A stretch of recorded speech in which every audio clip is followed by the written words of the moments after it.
everybody, welcome back. Did you know that we're celebrating Buffalo History Week on Schoolhouse 7? Here's local educator Jay Hall with a history on our grain mills. Good morning and welcome back to Schoolhouse 7. This is Local History Week. Welcome to Local History Day 1. Let's get started and pretend that we're hopping in our car in downtown Buffalo and taking a cruise over the Skyway and out Route 5 to the Outer Harbor for a bike ride on the bike path and then around Wilkeson Park. And then you say, hey, Mom or Dad, what are all these buildings down here that are vacant?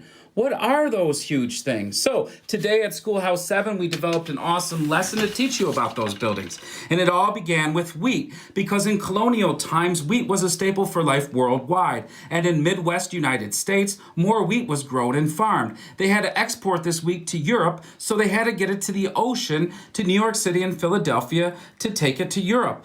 Buffalo was the easternmost point on the Great Lakes, and it still is. Great spot because all the ships that came from the Midwest on the Great Lakes stopped at Buffalo, and then we sent it in 1825. We started sending the grain down the Erie Canal to New York City and Philadelphia, but railroads changed everything beginning in the 1830s because we could put the grain on railroad cars, and because we invented the grain elevator. Joseph Dart and Robert Dunbar, Buffalonians, figured out a way to get grain and wheat off of a boat into silos and then transferred into railroad cars. And that's why Buffalo in 1865 became the world's largest grain port.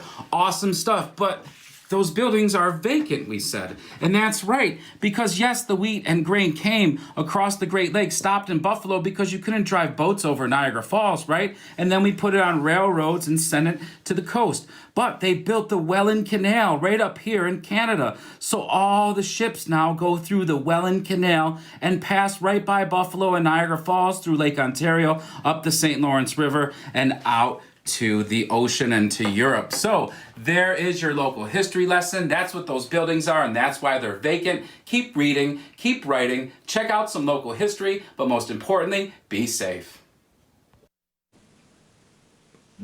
Darn that Welland Canal. We want to thank Jay Hall, and if you're looking for more about our Schoolhouse 7 wonderful stories that he tells us, you can find Jay at jhallbuffalo@gmail.com.